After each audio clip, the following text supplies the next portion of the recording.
number 2. All right, the crossover continues. My number 2. Whereas I agree and think that the Terminator is a unrelenting, evil, horrible villain from the future that you cannot stop because it is the 80s and I don't have technology to defeat you. I thought that Robert Patrick as T-1000 was the only way to one-up that villain. The only way. You take something that's an unstoppable force and you're like, oh, okay, well, it can look like anybody and it can have any weapon and it can sound like anybody and it wants to kill you. Like, you know what I mean? Like, that to me was such a frightening villain. And, like, the way that they defeated him, like, well, the way that they defeated both Terminators in the original 2 movies are, like, so happenstance. Like, you just happen to be in, like, the right area at the right time, like, to defeat this thing. But, like, you know, whatever. It's a horror movie. I get it. It's fine. But it is a horror movie. Oh, my God. Sorry. Yeah, sorry. Sci-fi horror. Yeah. Sci-fi horror. Right, yeah, I mean. It's classy. But the villain in T-1000 I thought was so great, and if I thought that Joker was great and in what he did to break the hero's sort of code and ethics, these characters, they don't have the luxury to have that code or ethics around a Terminator. It's anything I can do to survive, like, because this thing is very dangerous and it is killing almost everybody in its wake. And that's pretty much what's the frightening thing about it, is because, like, before he reaches John Connor, like every human you see this thing with, is dead because of it. You know what I mean? Like, every human you see him come across, he kills him. You know what I mean? And then, like, he gets there, and it's like, okay, you know what's up. Like, you know, it's just a frightening villain, an unrelenting force. And this villain is the reason why the No Country for Old Men villain is on my honorable mentions. Because he's the same type of villain that he is, like I said earlier. He's a Terminator type of villain, like a realistic kind of Terminator type of villain he is. I just feel like T-1000 does it better, so that's why he made it on my list anyway. Yeah. Sarah? Yeah, I mean, I love how he plays off the Arnold. It gave him an excuse to bring Arnold back for the second one, because they needed someone, or a character who could take on something that advanced, because if the humans had to take him on, they would be dead. Right. So I definitely agree, though. Of course, Arnold's Terminator is still my favorite. I just think that Terminator, the T-1000, is a lot more practical than the T-800. I mean, it's evolving, right? So the T-800, it's an infiltrator. Whereas the T-1000 is more advanced or more of a camouflage. I don't know. Does that make sense? Like, they're both infiltrators, but the T-1000 is more practical because it can become anything, not just anyone. Right? It became the fucking floor, right? You're right. Yeah. So that's why I think that's why I like it more. They even did that again in the last Terminator movie. Did any of you see the last one, Dark Fate? So there were two Terminators in one. Where he was both the liquid he had a metal frame. Yeah. What did you think about little mini review of Dark Fate? What did you think, Sarah, about Dark Fate? I enjoyed Dark Fate. It felt like a fan film. Yes. Parts of it. Yes. But it didn't bother me because that's kind of what I expected. It's obviously not at the level of Terminator 1 and Terminator 2, but I was okay with it. I had fun. Did you see it, CJ? I did not see it. Right, so I don't think after 1 and 2, like you can, to me, only 1 and 2, 3 is fun. I don't need it. It's fun. That was just a fun action movie. 4, it felt like it was trying to be deeper than it really was. 5 was Genesis with the Y, right, with Emilia Clarke and Matt Smith. Is that the one where he flips the bus on the Golden Gate Bridge? I think so. It's Emilia Clarke, right, as Sarah Connor? Yeah, Sarah Connor. So Emilia Clarke was awesome in that. It's just, again, the story was like, you can't be 1 and 2. 1 and 2 are like, and to me, that's 1 and 2, and that's it. You're done. Mm-hmm. But all right, so that is, okay. Anything else before we move on to Sarah's number 2? No? All right, Sarah? All right, so my number 2, of course, I love characters that are conflicted. They might be good, they might be bad. So my number 2 is Loki from the MCU. Ooh. Because I don't think he's necessarily good. We might find out more when the Loki TV show comes out, but I think he always has the number 1 in mind, and if his desires line up with yours, he'll help you out. But he's charming too. I think that's like a charming villain, which I like. So I put him at number 2. He's an honorable mention for me because he was going to be out there, but I'm like, do I like him that much? No. So he's an honorable mention for me. CJ. I love Loki. And well, let me preface that by saying I love the Loki in the MCU. Comic Loki is way more like mustache twirly. Yes. But MCU Loki is like a empathetic villain. You know what I mean? He's somebody that we've seen grow. Actually, you know what I mean? Which isn't something you typically get from a villain character. But it's a character we have seen grow. It's a character we can tell their sort of motivations and their goals for the most part. And he's a very likable character. You know what I mean? Like, even though he shows himself to be a threat, he is a villain. You know what I mean? Like, he is a villain, but he's such a likable character. You know what I mean? Like, I can't imagine now, like, watching a Thor movie without him, to be honest. Like, But he's kind of become a hero now, hasn't he? Like, to me, in the MCU, he's become not anti-hero, but I guess just a straight-up hero, right? I wouldn't say he's a hero. He's like Sarah was saying earlier. Like, if your goals are similar, like, he's your boy. You know what I mean? Like, but beyond that, no. You know what I mean? Like, he's just trying to get what he's trying to get. All right, cool. I mean, because when didn't they convince him to help him? Because he was gonna. Yeah, you're right. You're both right, as always. All right. Anything else before we move on to my number 2? No? Okay. So mine is... So, everyone knows I'm a huge X-Men fan, and this is my favorite villain ever. And it was my first exposure to him before the comics. It is Ian McKellen's Magneto. Just because he is such, again, like Sir Anthony Hopkins, and so charming, so eloquent. And he is the first time I've ever agreed with his mission of like, or not agreed, but understood of his plight of, we need to survive to make everyone a mutant. What's up? What did you say? To make everyone a mutant. No, not but to understand why he's doing things, like what his mission is because I've seen it before. We're different.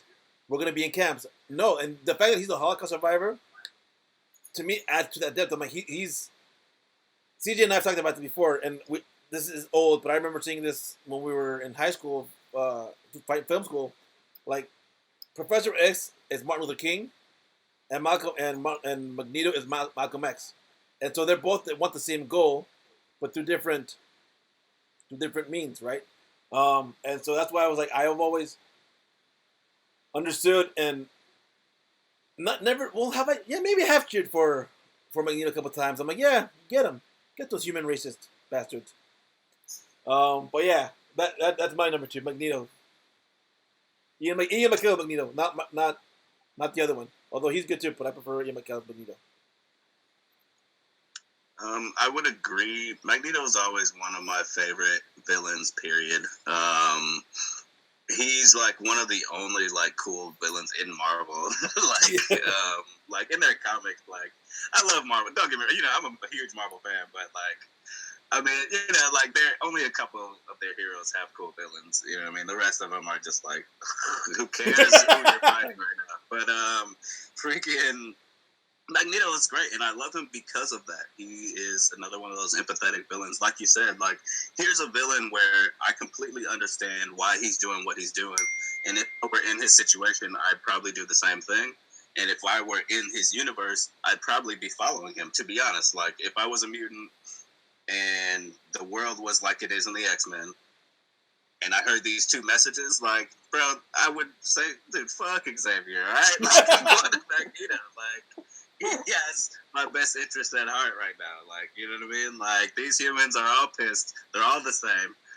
Like, I'm gonna rise above. You know what I mean? Like, I'm gonna make the decision. You know, but you know, he's a great, and I think that's what makes him a great villain. He is on my honorable mention list as well, and he's on my honorable mention list for X2, X United, specifically the because how he shows it, because he shows himself to be a villain. Like you were just saying, we're talking about how Magneto,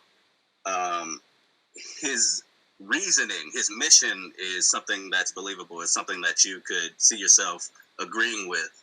But he's on my list for X2 because in X2, to me, that shows like, okay, yes, you have a good mission, but you're also a bad dude.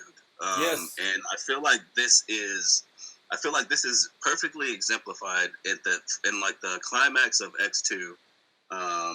The bad guy, William Stryker, is forcing Professor X to kill all the mutants. Right. Like he's in Cerebro, he's forcing him to kill all the mutants, and like they get in there and they stop him. And Magneto comes in there because he's helping them. They have to join together. You know what I mean? Like before they were enemies, but now they have to join together. And now Magneto's helping him, but after they stop them from killing all the mutants, Magneto's like, we should kill all the humans instead.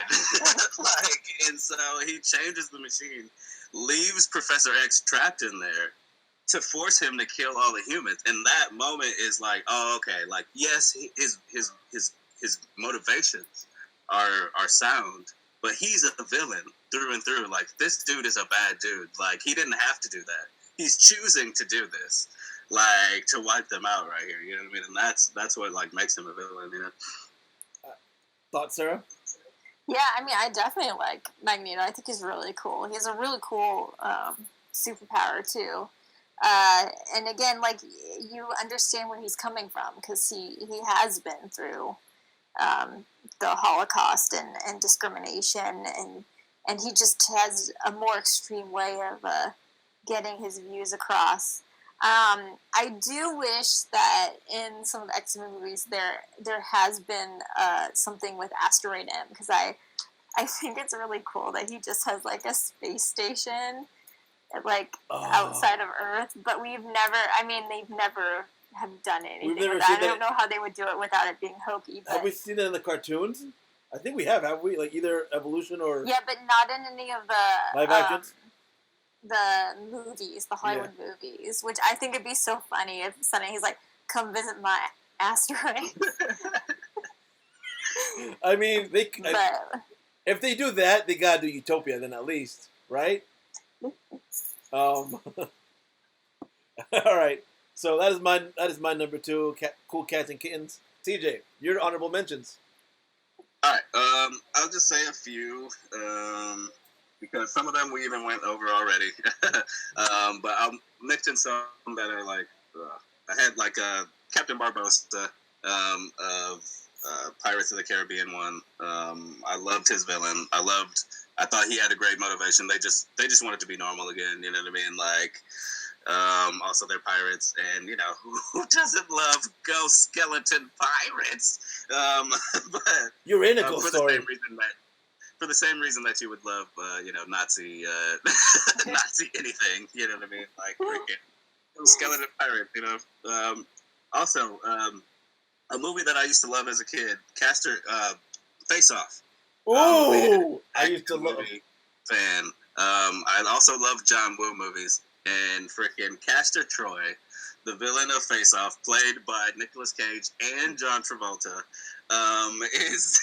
It's just a crazy, like, kind of like drug dealer, bad guy dude, but like, he's played wonderfully by both actors, and it's such a memorable performance, and I love that movie still to this day. And he's a memorable villain to me. Renee, I know you love that line from that movie. Peach, I could eat a peach for hours. I love that. You know, it took me so. You know, that's what I was talking about, but yes, that line. Yes, what? The one you were talking about it the other day. What did he? No more drugs for that man. Yes, those two lines are my favorite line. The peach one, you know, it took me to figure out what that was about. It took me to be like, oh, that's about. Yeah. And I have to Debo from Friday. He almost made it on my list. I think he's such a great villain just because he's just a bastard. You know what I mean? Like, and that's all he is. He just comes around the neighborhood, steals people's stuff, like just pugs people. You know what I mean? Like, he's just like the villain that the movie needs. You know what I mean? Like, he's like a comical Terminator. And then the last villain I'm going to mention is Darth Vader. He didn't make my list. But I do think he helped me construct my list. When I thought of what a perfect movie villain is, I thought back to Darth Vader. So everybody on my list is basically on there because I felt like they're better at what they did than Darth Vader was. So Darth Vader was like just the baseline for my list kind of thing. So, all right, Sarah, you're my honorable mentions. Yeah. So I have to do a shout out to my horror villains of Jason Voorhees and Michael Myers because I love them. Like, if you watch the original Jason movies, he doesn't run after his victims. They run through the woods, and he waits for them to trip and fall, and then catches up to them and, like, kills them. So if they could just run without falling, they would get away. But yeah, it's just so great to have these like iconic horror characters. And then my other honorable mention is Silva, who is Javier Bardem's character from Skyfall. I don't know if you guys remember him. Like, he had like his face was he had taken cyanide to try and kill himself, and it hadn't worked. And I know he was just so delightful. In that movie, and the way that him and Daniel Craig played off each other, I loved the two of them together. So those were my honorable mentions. Okay. All right. So CJ, you're number one. All right. My number one is Thanos. Thanos. Interesting. It's Thanos. My number one is Thanos. I tried hard to be better than the MCU has made me, but I am not. Thanos is my number one cinematic movie villain of all time, and specifically, Infinity War Thanos. My top three list here, like, it kind of progresses in a way. You know what I mean? Like, Joker was the one who brought Batman's code down to the ground. You know what I mean? Right. Like. And then my number two is T-1000. Like, he's just an unstoppable force. But they do manage to defeat him. Thanos in Infinity War, he wins. Like, he does one thing that most villains, especially in a big franchise, can't do. And that's win. That's defeat the good guys. Thanos, for all intents and purposes, defeats the good guys in a way that the only way they could beat him is with the Deus Ex Machina machine. You know what I mean? Like, they had to freaking break movie logic just to defeat the bad guy in Endgame. So like he won. They left it at that. It wasn't like to be continued, though it was. Yeah. But it wasn't like to be continued. The movie was over. Like, he defeated him. He snapped and killed half the universe. Just feet alone, like that, like, that puts him above like most movie villains. You know what I mean? I don't know who you dwarf that. Maybe the dude from freaking Flash Gordon or something. I don't know, but freaking just feet alone, this dude wipes out half the universe, all life. But beyond that, he had a reason that was at least understandable, and he showed himself to not only be a mental but a physical threat to every hero in the movie that faced him, as well as a mental threat because he thwarted their plans as well. He had awesome lines. He gave great villain. Your thoughts, Sarah? I mean, I like Thanos. Like, I always go back and forth between him being too overpowered, and then not powerful enough. Like, I think without the Infinity Stones, he would not be powerful enough to take on the whole MCU. Right. Like, team of superheroes. So it's kind of like he's taking on a super force, but he's only able to do it because he has these stones that really make him like able to do it. I do like that he's like trying to fight global warming. Like I like his mission actually. Like so you kind of get conflicted. Like I watched Infinity War. I'm like, oh great! Now if we could have that happen in real life, traffic on 101 would be so much better. But like it's not like a sustainable mission. It's like Magneto. Like you understand his goal, but the means to get it are not They're not what justifiable. we should be doing. Yeah, but I definitely like him. I you know, he has. I wish he was a little more evil sometimes too, but I believe the snap for nowadays would be called coronavirus. no. What? No, too real? Too soon? Not soon Yeah, enough? people are dying. So. Yeah, I know. I will take it back. All right. What's your number one, Sarah?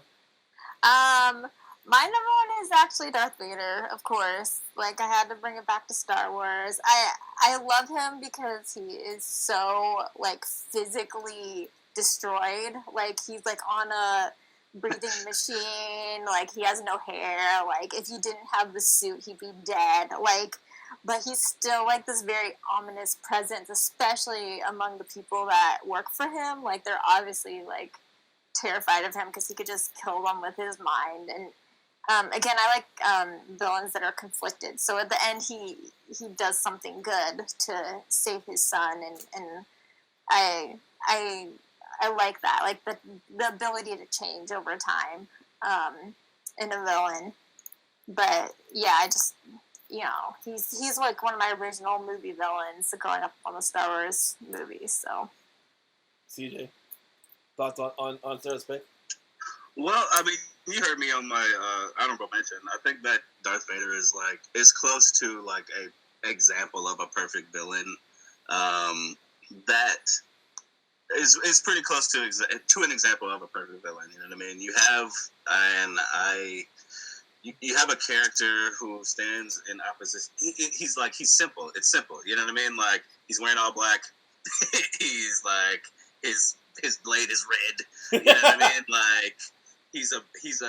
It's like, what is he? What does he need to be? Okay, he's a bad dude. He's the leader of all these other bad dudes, and he can do cool things. He's really talented, and like that's all you need to know right now. You know what I mean? That's movie one. That's all you need to know right now.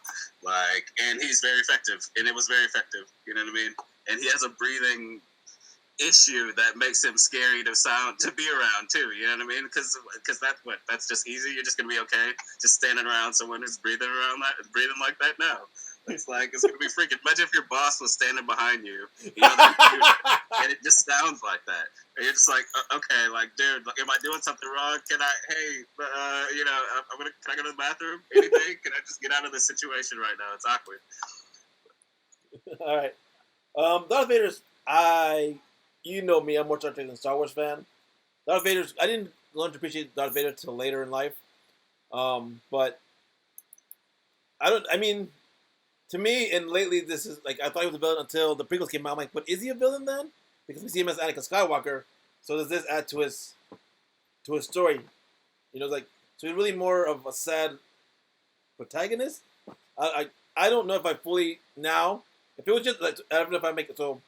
If it was just the original three movies, I'm like he's a villain who redeemed himself a little bit. But now with the prequels, I'm like, is he a villain? I don't admit to ever having seen the prequels. I refuse. CJ? Yes, he's a villain. All right. Like I said, he's wearing black, and his sword is red, and he chokes a guy with his mind, and he blows up a planet. All right. I mean, I prefer the prequels than the new trilogy that came out these past 5 years. No, that's the wrong choice. I think yeah. You chose poorly. All right. So Sarah's got Darth Vader. So my number one is, and I've told you about this guy because this is one of my favorite movies growing up as a kid. Was The Mask of Zorro, and my favorite villain in that movie. I was just so awed by that actor, and I didn't know performance, but Captain Love in The Mask of Zorro. Did any of you see that movie? Antonio Banderas. Yeah. Yeah, I Okay. saw. I mean, one of the ones I watched growing up. I don't really remember the bad guy. I mostly just remember Antonio Banderas like jumping around in like his outfits. So, because I was watching it again because my grandma was in town and we put it on. I'm like, I put it on Netflix in Spanish, and I'm like, this is a good villain. This is a really really good villain. He's an American soldier. For some reason, he's in Mexican California, fighting with the government. They never explained that, but it's like he's trying to make a name for himself, and he's hunting down Antonio Banderas' character and his brother, and they're famous like thieves or whatever.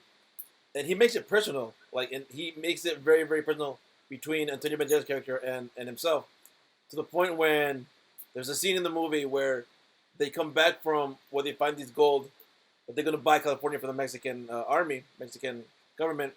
He goes, "You're Maurice's brother, right? Aren't you?" And he takes out a head. It was in the jar. He goes, "That's your brother, right?" And you can just see the face of hatred. They're both giving each other. I'm like, dude, this guy gives great villain, and he's also the actor who plays Reverse Flash in the real Eobard Thawne in Flash. But yeah, no, that I think in the fact that he makes it personal to me, I've always loved that dynamic between villains and heroes is that, or protagonists and antagonists is that if it's personal, if it's something that something that they both have against each other, to me it's a lot stronger, and I really really love that in the Mask of Zorro. Just that you wanted to talk about. You talk about on this one or the next one? Let's do it on this one, Right. maybe. I don't know. I just wanted to, last time we did suggestions for what people can watch while they're in lockdown or shelter in place. And I just want to say, if you are not watching Tiger King, there is a hole in your life that you need to fill with Tiger King, because it is amazing. I'm like rationing it, so I've only seen through episode 4. And it is everything that people are talking about and amazing. So if you haven't been watching it, Tiger King. I finished it after we talked. Like 2 days later after you and I talked with Media Center, I finished that show. It is really really good. Not good. Entertaining. It's funny. It's funny. It's entertaining because those people are fucking horrible to one another.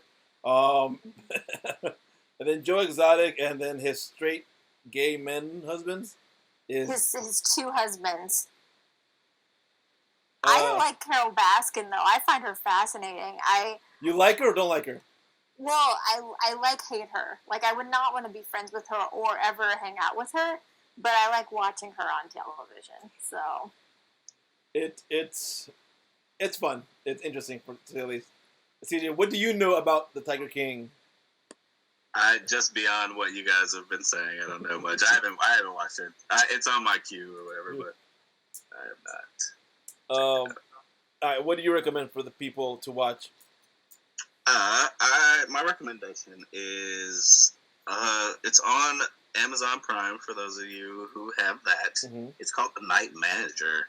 I heard about that. Yeah, it was a miniseries. It was on AMC a while ago, maybe like half a decade ago or something, starring Loki, Tom Hiddleston, as a dude. It's a miniseries, and it's excellent. First of all, I like Tom Hiddleston. I think he's a good actor. But it's basically for those of you who are into a bit of espionage, it's kind of like a spy thriller. It's about a guy who was the night manager at some hotel in some country. I don't know. I'm American. I don't pay attention to that shit. But, he's like the manager of this hotel. They get caught up there, but they're in sort of like a war-torn kind of an area. And this chick comes. He ends up getting a good rapport with her, but she was caught up in something nefarious that he wants to kind of help her out of it. This leads to one thing leads to another. Something bad happens, and he moves on. Like 5 years later, somebody, based on what happens that night, 5 years later, somebody in a government position offers him a job to take down like a known terrorist in the world. Based on whatever happened that night, he is the only person that like could believably infiltrate this group. So this guy who basically was just a hotel manager, they asked him to kind of spy on and try basically to kind of stop this terrorist nefarious plan, whatever it might be. The terrorist played by Hugh Laurie, Dr. House. And they both give great performances. It's a great show. It's an excellent show. I think it's like, I don't know, like 6 to 8 episodes long or something like that. But I think it's a one-off, right? Like it's a one and done kind of series, like a mini movie. Yeah. It's just it's based on a novel. Yeah, I remember wanting to see it, and I just never got to see it. All right, so Sarah, you got Tiger King. CAD's got the Night Manager. You just a minute. So mine is also an old one, 10 years ago, and it's on the Netflix. If you're listening, Netflix, pick us up. I'm watching Community because that show is fucking amazing and it's hella meta and it's really fun and I recommend everyone watch that right now. It is really, really, really, really funny. At least the first 3 seasons. Then 4 and 5 are like, eh. And then 6, I didn't watch 6. Yeah. Those are our recommendations. Tiger King, Night Manager, Community. Alrighty. Well, that's it for this episode. Join us next time. Hope you had fun. If you agree or don't agree with our villain listing, let us know in the comments below. Like and subscribe. Bye! Woo.